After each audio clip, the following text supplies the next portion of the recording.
At the end of episode 1, we left the Mariners in the early 1950s wallowing at the bottom of the Football League.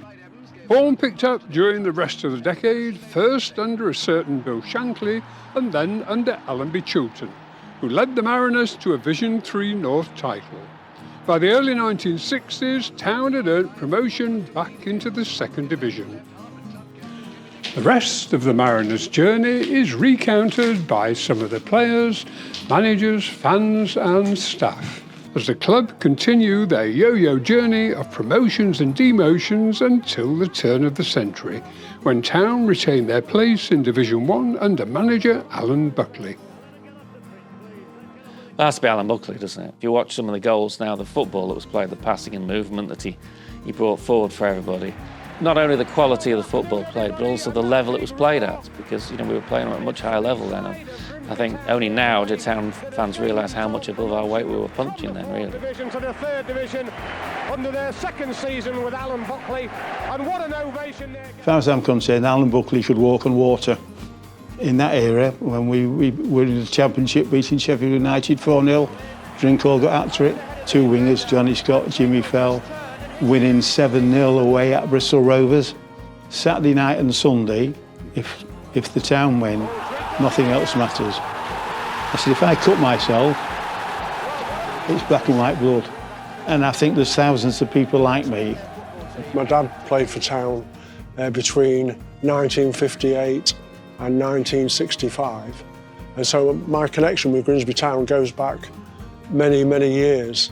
I signed in 76, but we had a whole group of young local lads, Dave Moore, Kevin Moore, Sean Moyer, Tony Ford, Kevin Drinkall. The second season, John Newman came and he really brought all the young lads on. And we managed to get promoted at the end of that season back into the third division. Oh, my dad was a much better player than I was. He used to tell me he was a much better player, but he was. I mean, he played in a time when Town were in the second division. His first game, him and Ron Cockerell's first game, was at Liverpool away, 52,000 at Anfield, and Town were doing quite well in the old second division. The Donovans, the Cockerells and the Moores, hopefully are well-known Grimsby families. I think my favourite game probably has to be our first appearance at Wembley in 1998. The game was fantastic and we won on our first appearance. That's the best tonic he could have hoped for, because Grimsby's first visit to Wembley has ended with a golden goal that is genuinely... Matt Tees just captured my heart, I suppose. He was my first sporting hero. As a player, he had an ability that was mesmerising. He didn't look like a sportsman, he didn't look like a footballer, but he could jump higher than people that were a foot taller than him. The other one I do mention, and that was a guy called Trevor Wymark. We got this thing to get into the ground for the games. So what we used to do is arrive very early, before the opposition team bus arrived. Their kit was on the team bus. They were always held in these big baskets that were on wheels. Me and my friend used to help them then push it in through the players' entrance, into the away changing room. There was the kit, and we'd got in for nothing. The memories group on a Wednesday morning, it just shows that the outreach or into the community that the football club has always had, I think. It's great to feel that firsthand and the difference it makes to people's lives. Been a fan for nigh on 60 years. Like everybody else of our age group, can always remember the final game of the season against Exeter City. 22,660, if I remember correctly. We won 3-0. Some of the pontoon boot boys, as they used to call them, climbed on the back of the old Barrett stand, where obviously this is now, and sat on the roof. But I've been a regular ever since. Probably the most favourite game was the first trip to Wembley in 1998.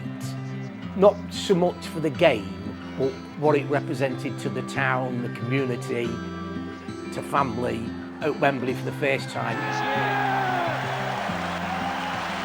The club were going down, and then suddenly Big Mac came and there was a huge surge of involvement and interest in the town, and it suddenly took off in a wave, and all of a sudden you wanted to be part of it. Well, Larry was great. I mean, he tells these fantastic stories, doesn't he, of seeing an old man in the corner of the dressing room with no teeth, smoking a pipe, and saying, "Who's that?" And they're saying, "That's your centre forward, Larry." And that was Matt Tees, of course, was a fantastic player as well. As soon as Laurie came, everything changed completely. It was a different way of management. It just took us from mediocrity to top of the league. Superb. We actually defeated at home all the 4 teams that were promoted that year in our first season. I signed for Grimsby for £25 a week because I wanted to see if I could play league football a week. All the players, we all lived in Cleethorpes. We all shopped at Ramsden's or Tesco's. All our children went to schools with the supporters' children, drank in the same pubs as the sport. So you were actually part of the community. It was exciting with McMenemy because I remember we'd done some training around the pitch and the Yorkshire television helicopter landed on the centre because he was going to be interviewed. He was a great publicist for the club, but also a great publicist for Laurie himself. As well. I became a good friend with Joe Waters. He's a grand fellow, and he's one of town's biggest heroes, I would think. Joe Waters just commanded a field.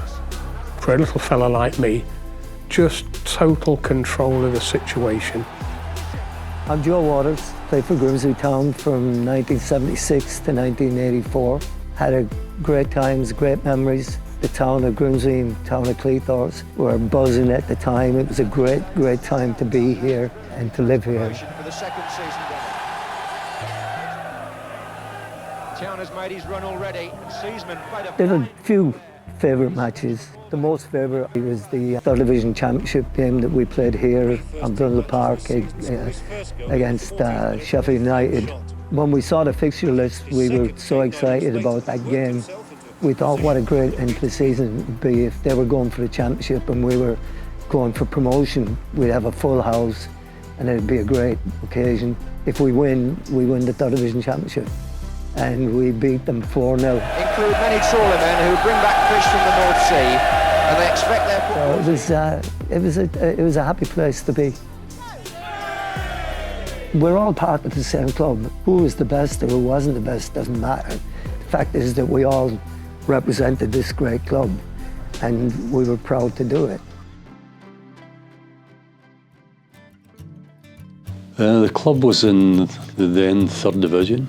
We got relegated pretty soon, which was really a shock. We then got a new manager, John Newman came, and we got promotion to the Third Division, then we got promotion to the Second Division, and we almost got promotion to the First Division, believe it or not, although the table wouldn't suggest that, but we were quite close that year. So we had a good run of games and a good few seasons where we had a lot of success. Favourite game? Probably the game against Everton. I managed to get 2 goals that night and we won, so that was a bonus. It was also a full house here. The atmosphere was pretty good. In fact, it's one of the best atmospheres that we've had at Grimsby, or we had at that time. With a great through pass, Bully, he did the rest. Crowd left on a high, and we left on a high as well, so that was a pretty good game. We had Nigel Batch in goal, we had John Stone, we had Kevin Moore, Tony Ford, Kevin Drinkle, Bobby Cummins, Joe Waters. We had a very good team. We had a great camaraderie, and the team spirit was excellent. And we all played for one another, and I'm sure that is one of the main reasons for our success. First thing when I first came to Grimsby that I realised was I'd been under a manager where I didn't throw the ball out at all. It was about playing in the opponent's half and getting the ball up there as quickly as you can and trying to pen them in that half. Alan wanted to play out more from the back, and I'd thrown a ball out to a fullback for about 10 years. I'd almost forgotten how to do it. The main strength of Alan, I always thought, was him seeing when to change things in a game, but the main thing was getting in players that could play the way that he wanted to do. I've got to be honest, my favourite player was Gary Birtles. Yeah, I mean, the main reason, what a target man he was, and of course the hat-trick that he scored to take us up in that first promotion year. The control you will never see better, and the finish was marvellous. I was very fortunate to be in a very, very good side that ended up playing numerous seasons in the Championship, playing super football with some very, very good players in front of full houses, not just from a playing but from a supporter's perspective. They were magical years. They were. Surely! Oh, man! I think the story everybody always wants to know from my era is what happened in the dressing room between Brian Laws and Ivano Bonetti. Was I there? Yes, I was right in the middle. I saw everything that went on. Well, that's not my story to tell. Played for the club early 80s for about 9 seasons. Spent most of my career, you know, the longest club I served for. So, yeah, it was. We had some fantastic times, especially early doors. We had so many good cup games. We beat West Ham here. I managed to score in that one, so I remember that. See, the promotion seasons, so my first 2 seasons here were double promotion, so it didn't get much better than that. Alan just put just a fantastic group of players together that just complemented each other so well. Cunnington, Cockerell midfield era, Tilson, Lever at the back, and Dave Gilbert left and myself on the right. Tony Rees came. And the good thing about it was we all appreciated each other. Nobody was judging each other that I couldn't do their job and they couldn't do mine, you know. Ball by Gary Childs! An absolute You can absolutely feel the town when the club are doing well. I don't really know of any better club where the fans go away here, there and everywhere in the numbers. And I suppose the one that needs put into bed is the Ivano Bonetti scenario, which probably say I'd got the best ringside view, so to speak. Brian Laws has walked in and shouted at Ivano, asking him, how can you eat food after a result like that, after what's just happened? And typical Italian style, Ivano's started waving his arms about. The lads have pushed them apart. Ivano's thrown a chicken leg at the manager. And there was about 5 players in between them at the time, but Brian somehow managed to make a haymaker connect flush with Ivano's cheek, and down Ivano went. Ivano had to be taken into the Luton dressing room, and their players were a bit, is that what happens when you get beat? You know what I mean? That's what I think. I joined the club in 2011-2012 and stayed for 11 years. I was part of 2 promotions and 1 relegation, and a lot of playoff losses. So we played at Wembley when I was here 4 times, and then the second promotion was at West Ham Stadium. So, but the 4 games at Wembley, we only won 1, and it's the 3 losses that I remember more.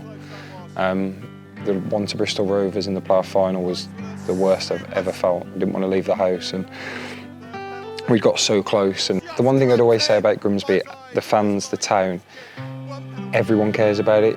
When we were trying to get back in the Football League, we'd come close, we'd lost the semi-final, we lost another semi-final, and then to lose a final, I just remember sitting on penalties, and I think I'd faced 10 penalties at Wembley and not saved one.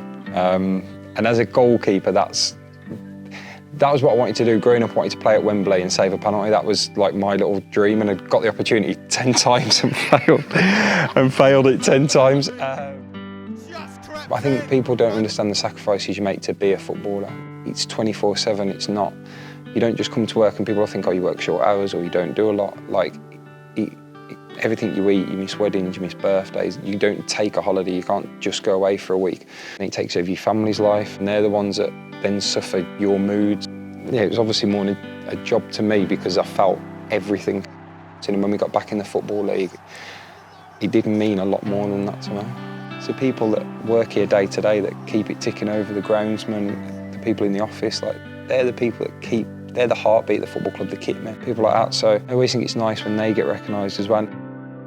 So my first job at Grimsby Town was working in the kiosks. They asked me if I'd go in the ticket office to sell tickets, just as a one-off, because we had a really big game coming up. And so I said yeah.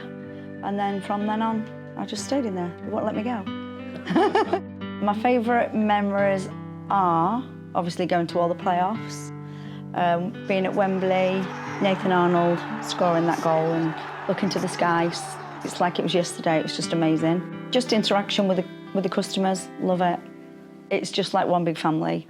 Favourite player used to be Gary Birtles when I was younger, and he did nearly run me over on the way to school.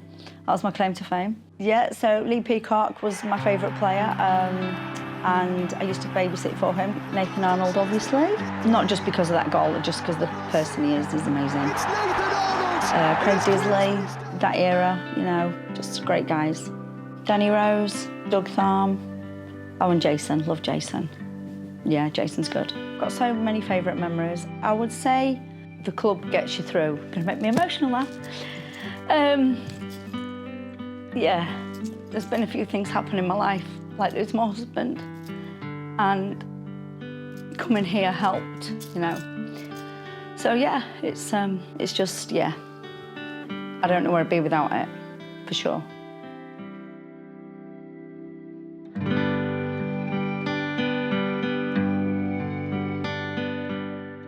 One significant development was to establish the current women's team. It is worth remembering that Grimsby Town were one of the first clubs to form a women's team back in 1886, who reportedly played their first game at the Victoria Cricket Ground. The Grimsby Town women's team are pictured here in 1921, before the FA banned women's football from league and association grounds for the next 50 years. My name's Danielle Brighton, I'm Grimsby Town Women's Captain. Here somewhat from the start. I came in December, I believe, 2019, so I am an OG but not an OG. But yeah, it's been brilliant to see how the club has transformed over that time, and I think we're just in a really sweet space now where we really feel backed by the club, and we want that to continue. Massively important to the town. It's just like so big for all these girls here today to see that a women's team can get this platform and get noticed, and we've had 535 people here today to watch us, so yeah, a record attendance, which is massive, not just for the club but like I say for the town. With Polly, she loves women's football, it's brilliant. From coming as a kid, sitting in the stands at the pontoon, like, it's amazing to then be on the other side of it. It's a really good occasion for all the girls, and I think it's good to be role models for the future generation. There's a lot of local girls playing football around the area, so it's good to give them kind of that aspiration to look up to. Grimsby Town's always been in the family, so my granddad was a supporter for all his life, and so there's always been some sort of connection between me and the club. Paul Hurst is probably the best in my time supporting the club in terms of what he did across both of his spells, and he has to be given a lot of credit for getting us up twice, for keeping us up the same year we got to the FA Cup quarter-finals, and then that going on as well. In 2022, manager Paul Hurst and trainer Chris Doig led the team back into the Football League after an incredible playoff campaign recorded in a Netflix documentary. That second half of the season, you could feel the connection with the fans. You could feel them really getting behind the team, and it makes what a difference.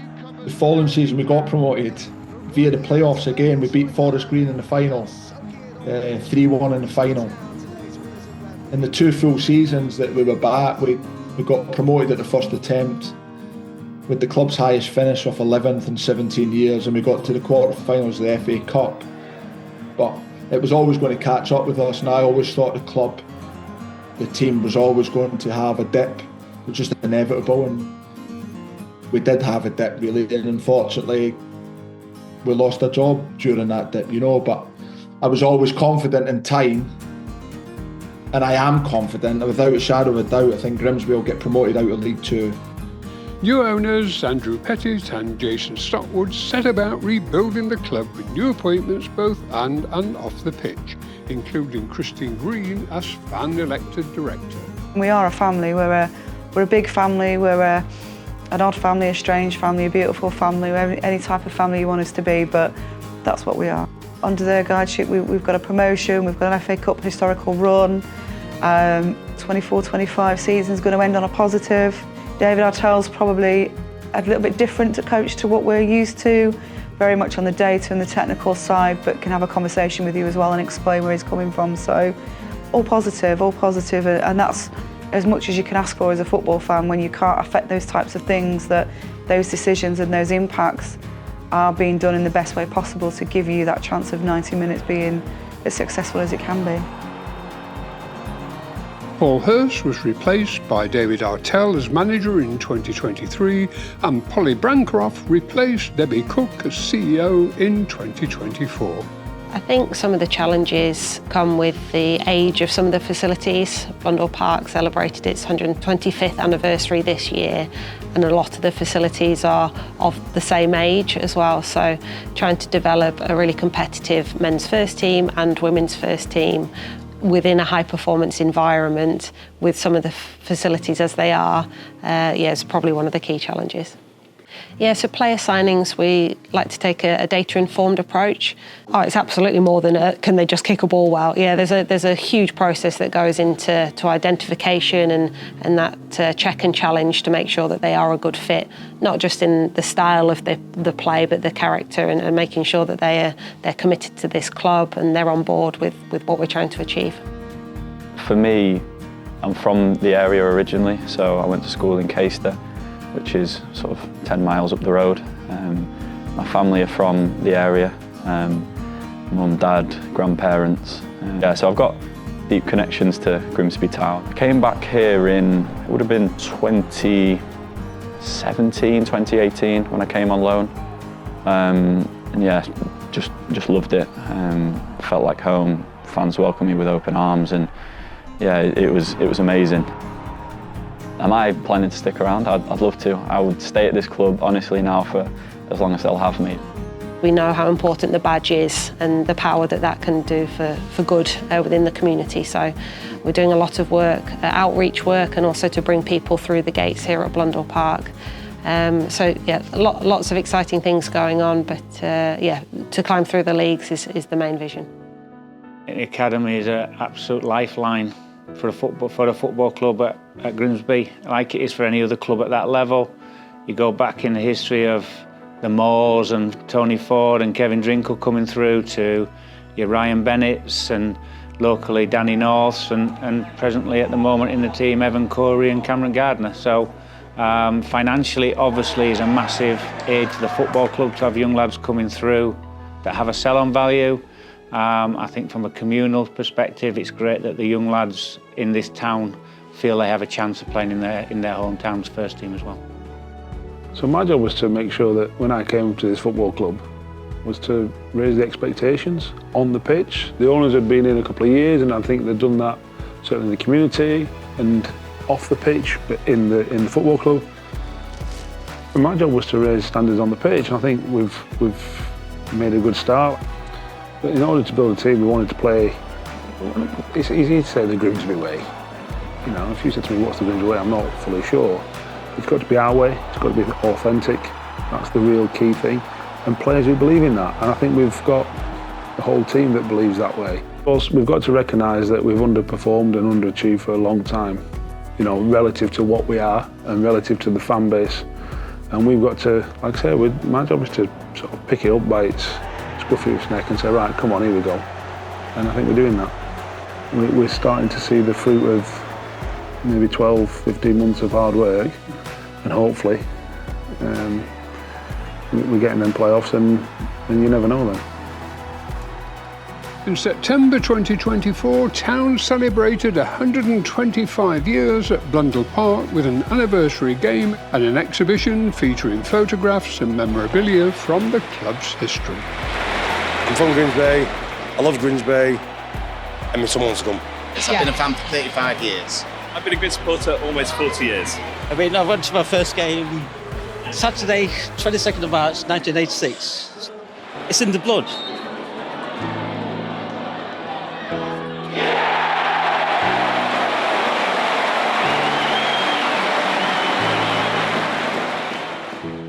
The project is funded by the lottery funds. The heritage of Grimsby Town is very, very important, and it became a big talking point in the town probably 4 or 5 years ago. We opened a hub in the main shopping centre, and we got very good turnover of people coming to have a look at what we were doing, and they expressed an interest in the heritage of Grimsby Town. Since that day, we've worked on it to bring it as it is today.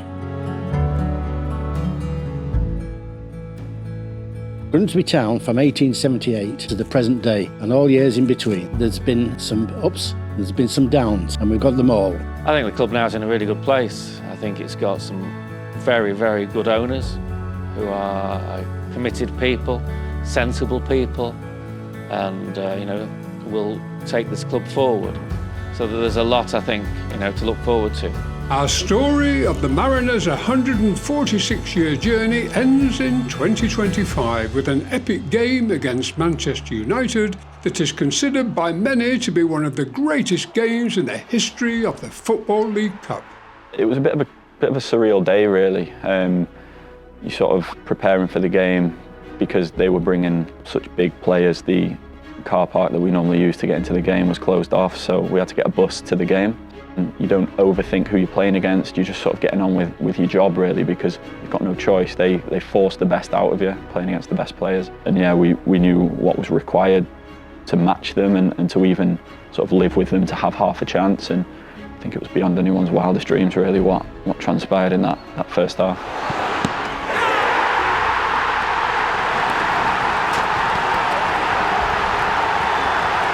I think the disappointing thing, if there's any from the night, is that we didn't win it in normal time because we had enough chances. Following 2-0, we came out the second half and we were right on top, and they couldn't live with us. Brought on their best players, brought on their internationals, the top guys, and they still couldn't live with us. It's special, and like I say, because I'm sort of from the area, and my daughter's growing up in the area, to know that she's hopefully one day she'll go to school and she'll be able to say, do you know what, my dad scored against Man United. Could this be the beginning of another golden age for this ancient football club that is at the very heart and soul of our proud coastal community? It's changed, and you can feel that it changed. It is a club that the town can be proud of and is proud of, and that means the world to everybody. Bright future, always a bright future.